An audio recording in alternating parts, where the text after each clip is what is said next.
Wrestling fans around the corner, around the world, I'm Dan Marty. And I'm John Cena Sr. Our brand new Wrestling Insiders Fabulous Fridays is up next. Stand by.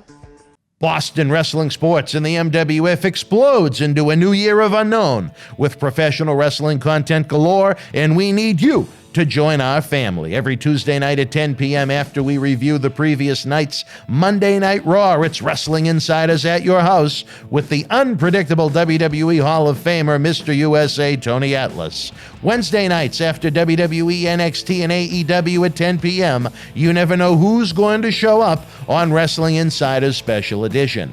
Every Thursday night at 10 p.m. after our NXT and Dynamite review, it's Marty Jannetty's No Holds Barred Sex, Drugs, and Rock and Roll journey through the 80s and 90s on Wrestling Insiders Party with Marty. Friday nights after the lights go down at the Thunderdome on SmackDown, it's John Cena Sr.'s Wrestling Insiders Fabulous Fridays. Plus, look for classic clips, bonus live episodes, pay-per-view watch-alongs, and more. If you want early, ad-free access to all of our Wrestling Insider talk shows, our acclaimed studio shoot interview DVD library, and to help keep wrestling legends working during the worst of times, for less than a cup of coffee at Starbucks, join our growing family at patreon.com/Boston Wrestling. Expect the unexpected in 2021.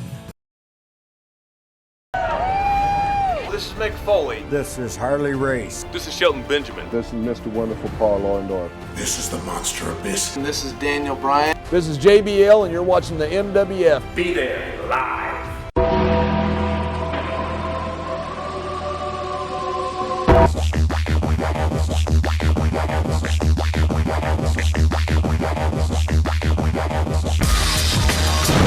Wrestling fans around the corner, around the world, I'm Dan Marty along with John Cena Sr. The lights at the Thunderdome have gone dim, but John Cena Sr.'s dome is lit up. We had fun, for the most part, I'd say 90% of the time this past Sunday night during our Royal Rumble watch-along, I'd say. Royal Rumble watch-along. We had a good time. It was fun for 90% of the time. And I would agree. And I'd say probably about 70% of the show was good. I think you hit the nail right on the head there, my friend. I've seen some Royal Rumbles, but the feedback I've gotten from those people I know, it just didn't score well. It was a bumpy road to get to the final two matches, I think is a safe way to say it. Wow, I got to tell you something. You know, I expected a hell of a lot more out of the Royal Rumble. I really did. Out of the event entirely or certain matches? I think certain matches in the event entirely, especially where it's going to lead up to WrestleMania. Anything now that's leading up to the big one should really be top level, top notch. And I'll be honest with you, I was fairly disappointed in the show. Well, I know we were a big fan of the Last Man Standing match with Kevin Owens and Roman Reigns. Outstanding. And the Men's Royal Rumble was very good. Outstanding again. Two good matches. I think they did the women a disservice. I'm going to come clean with that again. How did they do them a disservice? Well, it was a women's Royal Rumble. That was their show. And why? Why? And I said it Sunday. I'll say it again now. I have no idea why they brought in that R-Truth and the 24/7 title, which means absolutely nothing. Nothing. The comedic, I think, involvement lost its luster. Absolutely horrible. You wouldn't do that to the men in the Royal Rumble, bring the women in with a 24/7 title. Why would you do that to them? Why would you take away their lackluster when they're out there trying to prove a point? And then to have that thing happen again, while the R-Truth is out there talking, takes a walk, here we come from the booth, crotch shot, and then you're, please, you know what? I think what you ought to do, there are some things that are good, have a great shelf life. I'm a big fan of R-Truth. No question about that. Misusing him, putting him down, making him a little comedian out there, that's not what he's all about. Retire the 24/7 title. Whoever thought of it, time to put it away, go to sleep, and let's start doing some wrestling. Well, the USA Network was a big proponent of the 24/7 title, and they wonder why their ratings are where they are. But I do want to note this, Johnny.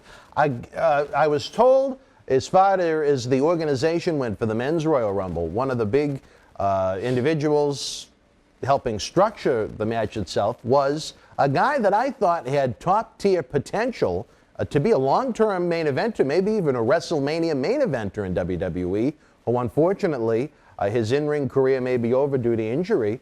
The man that was, due to his love of, I guess, black women, Kurt Angle's son, Jason Jordan. I mean, he did an exceptional job working in that producer/agent's role backstage. I thought that was one of the better men's Royal Rumbles we've seen in quite a while. It was, but you know what, Dan? I think I've said it before, and I'm going to say it again. When you have predictability involved in any type of match, when you and I could sit here Sunday and I said it, you know what? Randy Orton was not disqualified. He did not go over the top rope. I've worked with the Viper. He's worse than a Viper. You knew right away that the Viper was wiggling, sliming through. And I said it before. I said it Sunday. The Viper's coming back. Mr. Marty right here said he's coming in on that side of the ring, and sure enough, what happened? And he comes, you know. And what did I say? The winner of the Royal Rumble will be Edge. Well-deserved Edge. Proud of you, my friend. Adam Copeland, you've done a super comeback. You're a tremendous human being and a credit to business. You deserve to be at WrestleMania. I almost wish I didn't have that conversation with my WWE friend, because as we discussed back and forth before the show, we kind of knew how it was going to end. But nonetheless, I thought it was a stellar Rumble. We got the return of Christian, who apparently now, after having years of battles with concussion, is ring ready to go. I don't know if he's going to be full-time, but he's going to be competing again. You know, I've said this before, and I'll say it again. If you've had battles with concussions, if you have the injury that Edge has had, you know what? You got to think twice. What's more important? Being in the ring, and I know, I love it. When I did it with WWE, there's nothing like it. But then you've got to stop. You've got to say, I've got a wife and I've got some kids. I've got a life. You know, let's take a look at Droz. Let's take a look at what happened to that poor guy. You know, let's take a look at what happened to Stone Cold Steve Austin. Let's take a look at what happened to many of the other wrestlers out there. You know, be safe, be happy.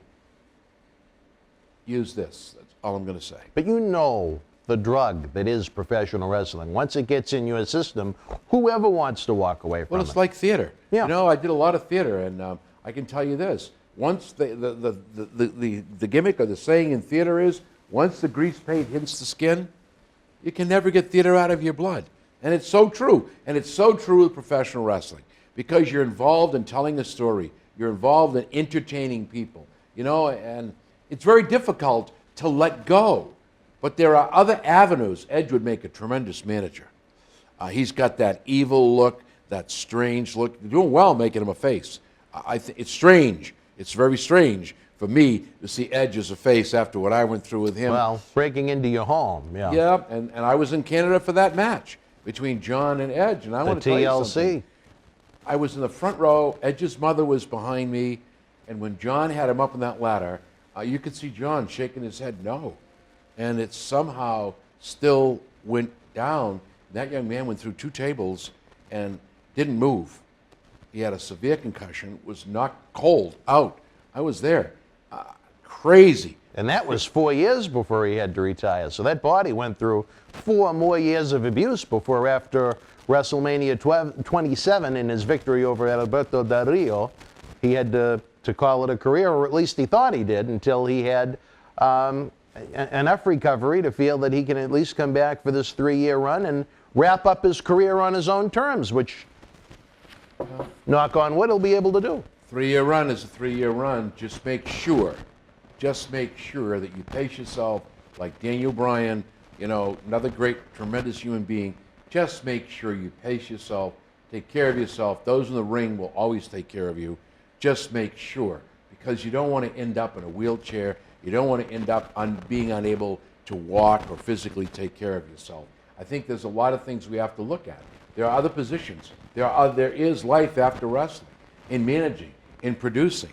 You know, NXT. So there's plenty to do. You don't really get it out of your system.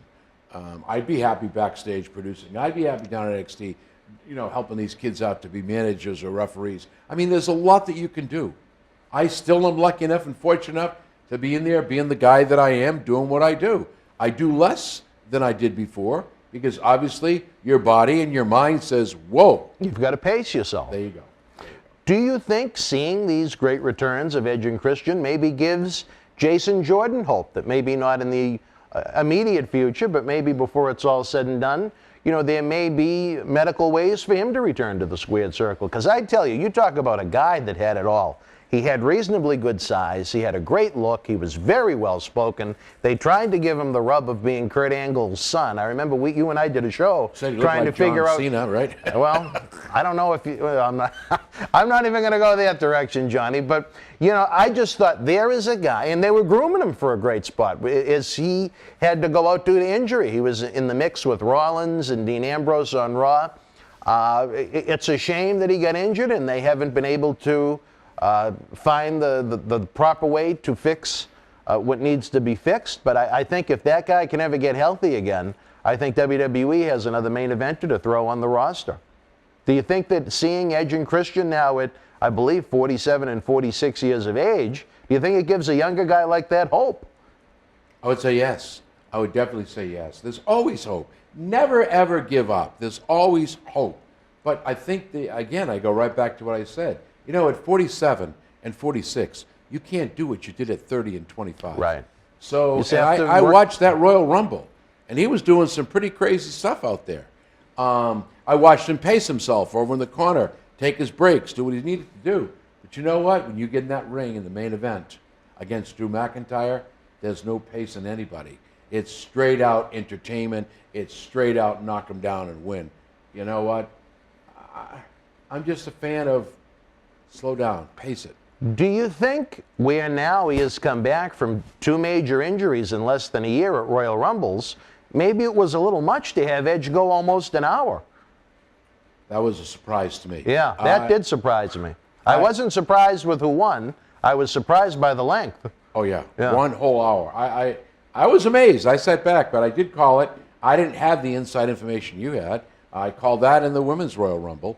I just didn't have it. We all called McIntyre versus Goldberg, although a lot of people thought there'd be a reversal there. Well, after seeing that jackhammer... We got what we got. Yep. That jackhammer isn't breaking too much concrete at this point. Is that safe to say? Yeah, I would say after watching that, we're lucky it didn't break somebody's neck. What do you think the future of Goldberg will be, where he has likely one more match in WWE in 2021? Could you see him at WrestleMania? Do you think maybe you'd hold off till SummerSlam? Where do you think you could best use Goldberg, and if they stick to the contract and he has one more big match left this year? I have no idea where you put this guy, really and truly. He's got the stamina. He's got the build. He looks the part.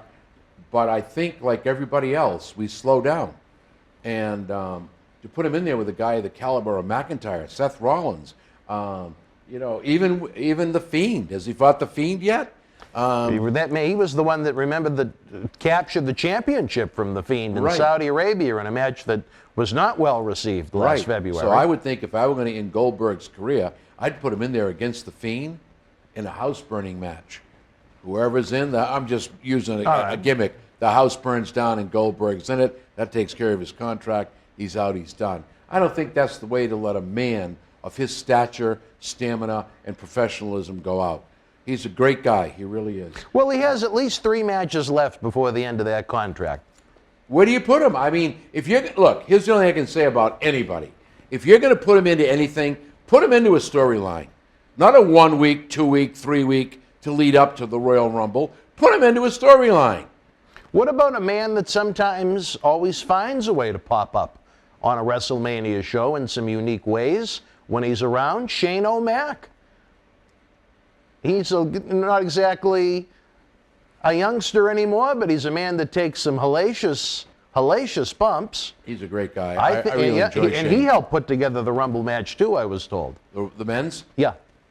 Well, it's obvious there are a lot of brains involved in that match. There's no question about it. Do you think Shane O'Mac could carry Goldberg to something decent, even if it was short? Nope. No. Nope. Because Shane O'Mac, I've watched Vince and Shane in the ring when they were heels. I've watched Shane by himself. They're on a whole different level. I think McMahon, Vince, could get in that ring with McIntyre, no offense, and do a better job. Yeah, because you know what? You wouldn't have all those fancy gimmick moves. You have all that cheating. You'd have all that eye gouging. It's just the old McMahon thing that would carry it. McIntyre wouldn't put up with it. Take him, beat him up, slam him down. Vince would come back and cheat a little bit. Whole different angle, but it still puts the match over. I liked the end of that match where they shook hands. I didn't appreciate the laughing or smiling. It really just says, we had a great workout, guy. Have a nice day. I think that they both paid each other tribute. I'm sure McIntyre. Well, they respected each other in the end. I'm sure McIntyre, as I would be, honored to work with Bill Goldberg, and I mean that. I say a lot about him, but I also compliment him because he deserves it. He deserves it. But once again, where do you put this man? I say if nothing's happened with The Fiend, then let's build around that and let's make it a storyline. Let's make it. Do you want a rematch with Goldberg and The Fiend? Where The Fiend gets his win back, maybe? Well, I don't care how you do it, but build a storyline because that could be a very, very interesting thing. Age, mysticism, evil, good. I would even bring that urn if I could get my hands on it. I'll tell you, immortality for The Fiend. I'll tell you, you know what? There's so much in my brain that nobody wants. I'm like Janetti. I have to get the filter on. But I think, where else do you put him? You put him in tag matches? Well, look at, I'm sure there are a lot of fans that have no idea who Giant Baba is in all Japan. He was the owner, and, the Andre of Japan, I guess, would be the best analogy. But there was a man that worked well past his prime, but primarily he'd be used in a significant way in six-man tags in the, maybe the third, fourth, fifth from the top match on the bigger events where he still had value, his name, but he was very limited as far as what he could do in the ring. Maybe that would be the route to goal with Goldberg. But I still say in small, explosive doses, he's still Goldberg. The problem is those doses are very, very small. And there reaches a point in your career where the pop isn't there. I'll bet you if there was a live We're not talking Fabo pop. No, the good stuff. I would say this, if there was a live crowd there, I'm not too sure of the reception he would have gotten. I'm not sure you'd get that Goldberg. I just think, I think maybe it's time to hurt. Maybe you turn Goldberg heel. Maybe you make him a manager. He's got a lot of potential there. Why do you take this man and throw him out? What says he's got 3 appearances left that he can't come in, manage some young guy? Now you make it a tag match. He's in one corner, the young guy is in the other. You know the old Lou Albano, Paul Heyman stuff that they used to do? That would work with Bill Goldberg. For the money they're paying him, I don't think they want him to manage.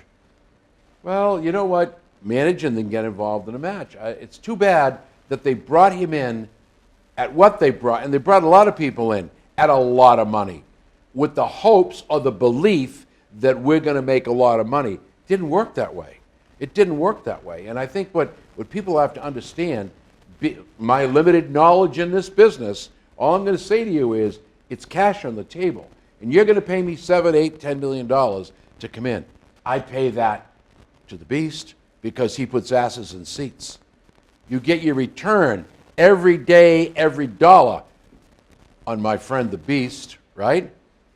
Bill Goldberg, I don't care how far you distance his matches, all the stuff you read is just negative. I didn't see anything positive. So why not make it a positive picture? Find a way to do it. Why would you bring him in at that kind of money?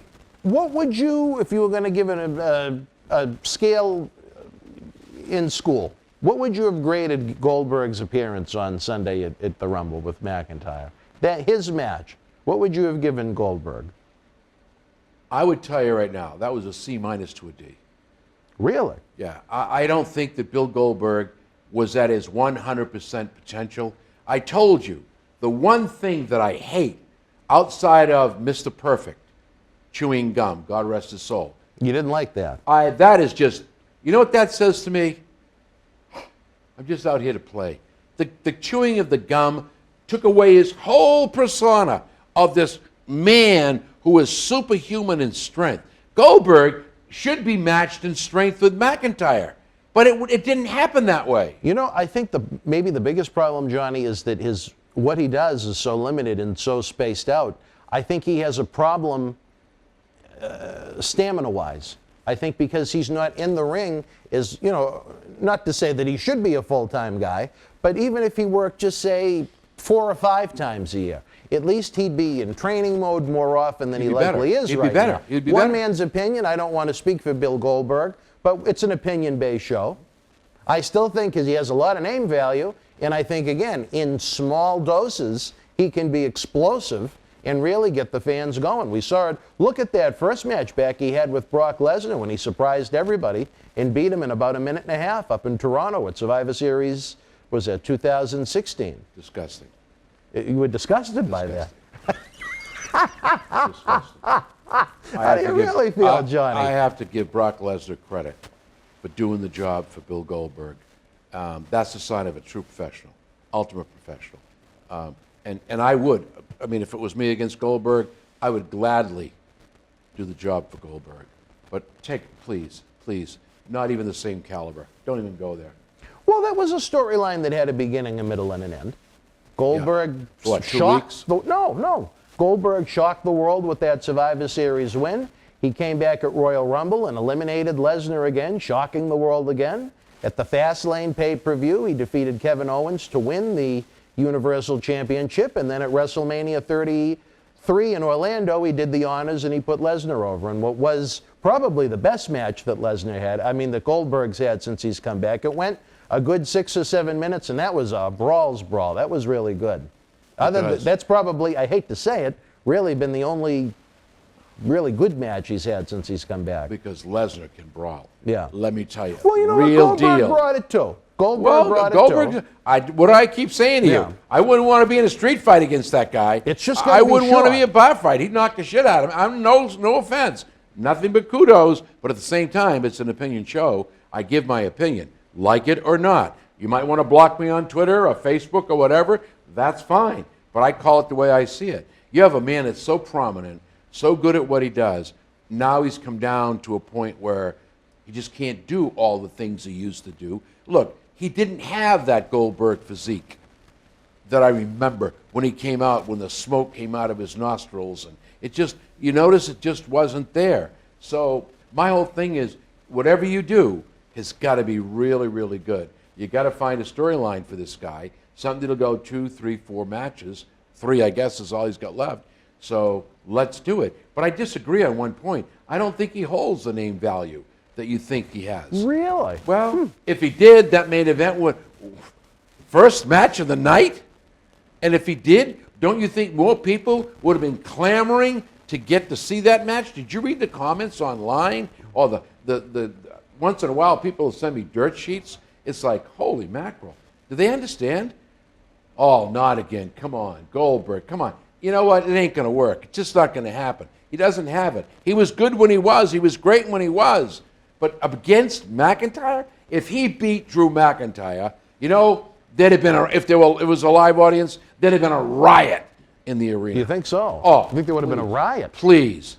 right. Are you kidding me? Well, I tell you this, Johnny, in one of the more pleasant aspects of the Royal Rumble, we like to always have the surprises and the returns. Former MWF heavyweight champion Carlito came back not looking like $1 million, but $1.5 million. Unbelievable. If he was in that kind of physical condition 10 years ago when he departed, I don't think they ever would have got rid of him.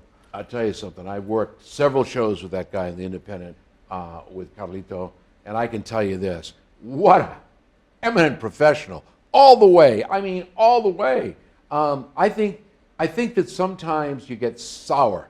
You get soured on the product, you get sour on the people, and I think that's what happened with Carlito and WWE. They had a sad parting of the ways. But once again, if you remember, they asked him to come back, and he said no. He said absolutely not. Well, when I heard the money that they offered him, I was kind of surprised at how low it was. So I wasn't totally shocked that he declined that 2016 offer. Again, but you know what? Vince McMahon, and I keep saying this, people can say what they want about him. Tremendous philanthropic human being. He's got a big heart. But he's also a businessman. So I'm going to throw you a low number. If you bite, you bite. And if you say, no, I don't want 165, I want 265, now it's up to me. Will you put asses in the seat? Question mark. They missed the boat on using the Colognes as a faction, I think. Absolutely. I think Carlito, what did they go by? Epico and Primo. Right. The three of them together, that would have made for a really interesting duo. I think they could have made some real magic with New Day as far as trios go. Would have been awesome because, you've got the Spanish faction, you've got the other faction. This could have been really good. It could have been the six of them taking over. The six. Yeah. It was Rollins, Ambrose, and my friend there, the Chief, that came in and started to kick ass and take names. Also, if they wanted to play off of real life, the Colognes and the Anoa'i families are very tight from the wrestling down in Puerto Rico. So you could look at Roman, Uso's involvement Roman too Reigns. with them. So who knows what's going to happen? I was told it's a short-term return for Carlito for the time being. I didn't hear it from someone in WWE, but I was told that he's going to be given a chance to become a producer, which I find strange considering how many they had to get rid of because of coronavirus and got furloughed and got fired. And he's a guy that he's only a few months older than me. And he's never done the role before. So I find that odd. I don't know if I necessarily believe it to be true, but if it is, and he gets the job, good for him. I think he'll do a good job at it. I really do. In our experiences with him in our locker rooms, I'll say this, and it's not an insult towards him, but there was nothing about Carlito that said to me, this is a guy I could see being an agent. I don't know if you agree with that, but I mean, we had Carlito with us probably, I don't know, about a dozen times, but probably around 10. And to me, from his personality, though nothing wrong with him at all. I think very highly of Carlito. But as far as that position goes for him, I don't know if that's necessarily a great fit from what I observed then. I think then on the indie scene he was young. Yeah. I think he came to do a job, get his check, and leave. And that was that. Yeah. Then as he went from you, I began to see a change. Became more. Well, he didn't go from one to the other. He did both. Yeah, but he became more serious in some aspects. He kind of grew up a little bit. And then I worked a show with him where we had talked, and he seemed completely different about. He was really, wanted to change things, I guess. I think he'd make a good producer because he has a great mind for what it takes to be a star in that ring. Well, look at the family he comes from. Yeah, but you know what? You can come from any family you want. And if you can't pick up on what they offer and learn and make that work in your mind, it's a waste of time. But he was Look at Donald Trump's family. He was born into the industry. It was in his blood from when he was, he was at shows when he was a baby. But the question is, are you going to grow up to be a wrestler? Yes. Are you going to hang on to what you're doing? Are you going to learn from what you're doing, and can you pass that on to others? There's the key. And I would see in the locker room when he was setting up his matches, he began to pass a lot more on, to not only to the person he was competing with or working with, but other people in that locker room, which wasn't before. It was, hi, how are you? Good to see you. Great man. But it was, I can see a difference. I saw a different Carlito at the Royal Rumble. I don't know if you saw that. More intense. Yes. Jack, I'll tell you that. Serious. Wow. Well, I give him credit. I had been told by some that, once he realized his position in WWE was going to be what it was, he was never going to reach that top tier level, at least during that first run. He just kind of shrugged his shoulders and just was there, almost like what you said, was there to collect a paycheck every week. But do you think Carlito lasts beyond the 3-week tryout, apparently, he's being given right now? You think he stays full-time? That's up to Carlito. If you were a betting man in Sin City and Las Vegas. Oh, yeah. I would say yes. I think he'll last. I hope so. See, I hope so, and I don't hope so. The only reason I say I don't hope so is from a selfish point of view, is because when we have live events again, I'd love to have him back with us, because he was such a pleasure to deal with. Every time we interacted with him, it's a long story to get into, but I think that there's a story I could tell that really shows the man's character, but we don't have a heck of a lot of time left in this episode. I did want to make one more note, Johnny. We talk about family. I believe for the first time in Royal Rumble history, Vince McMahon was not at the Royal Rumble. Can you believe that? Triple H was running the shot. Shane McMahon, as we noted, was a big part in putting the Rumble together. It's not exactly a secret that Vince's older brother had passed away a week or two before.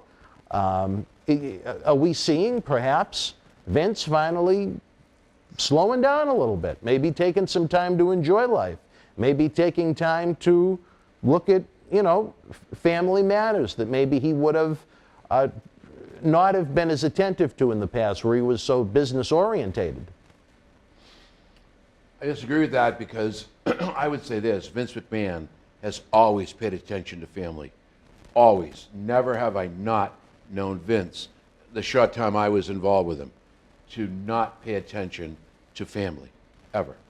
I think when you lose a family member, which he did, his brother, I think it kind of resonates something home, close, time. Where am I in this picture? I might be well built, I might be well connected.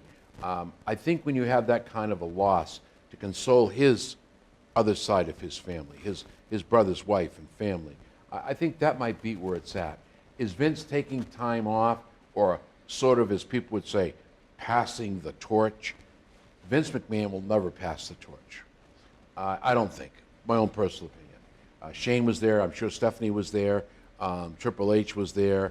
I am sure that Vince watched the show. Well, I'm sure he didn't miss it. So my whole thing is, I just think it's a family situation that prevented that. If he is going to take a back seat and be the CEO and run from a desk, that's fine too. It could be that you put people in charge to see what they can do. I did that when I ran my own businesses, and you find out just what they're made of. And I'll Give tell them a you, leash. if I look at this show, the Royal Rumble, whoever put that whole deal together, they'd be in my office. It's been great. Good luck in your future endeavors. Well, Johnny, you always call it as you see it, brother. As we like to say, when the lights at the Thunderdome go out, the lights on your dome go on, or as Margot says, maybe a little turned on. But that's a different story for a different time. Wrestling fans, we are running out of time. Tomorrow night, believe it or not, we're going to have our big Wrestling Insider Week in Review program, and this guy is going to join me in studio. Forget about my little podcast radio style intros. Johnny is going to be with me late night Saturday, 10 p.m. We have this week's shoots from TJP, Tony Atlas, Nasty Boys Jerry Saggs, Marty Jannetty, as well as a repeat of this program. Next week, we're going to have more great intellect at 10 p.m. on Friday night. For my partner in crime, John Cena Sr., I'm Dan Marty. Until we speak again, folks, you and yours be well. We'll see you Tuesday night at 10 with the Hall of Famer, Mr. USA, Tony Atlas. The World Wrestling Federation was live at the Springfield Convention Center in Springfield, Illinois, Thursday, February the 5th, 1998. In the opening contest, Kane beat Savio Vega. Marvelous Mark Mero with the win over Tom Brandi. Max Mini and Nova defeated El Torito in Battalion. WWF European Champion Owen Hart retained over D'Lo Brown, who replaced Triple H. WWF Intercontinental Champion The Rock retained the title over Ken Shamrock via disqualification. WWF Tag Team Champions The New Age Outlaws retained the titles over the Headbangers. Bradshaw, who replaced Vader, defeated Goldust.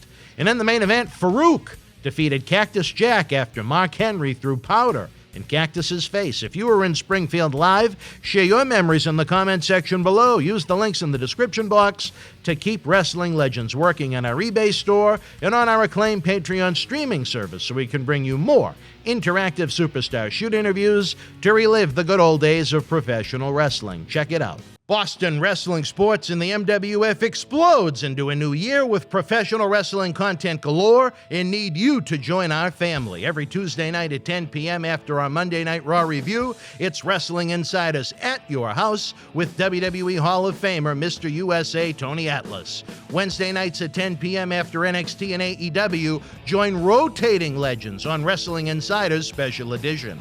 Every Thursday night at 10 p.m. after our NXT and Dynamite review, it's It's Marty Jannetty's no-holds-barred sex, drugs, and rock and roll journey on Wrestling Insider's Party with Marty. Friday night after SmackDown, don't miss John Cena Sr.'s Wrestling Insider's Fabulous Fridays. Plus, look for classic clips, history videos, bonus live episodes, pay-per-view watch-alongs, and more. For less than a cup of coffee at Starbucks, get early ad-free access to our Wrestling Insider talk shows, our acclaimed studio shoot interview DVD library, and help keep wrestling legends working during the worst of times. Join our growing family at patreon.com/Boston Wrestling. Expect the unexpected in 2021.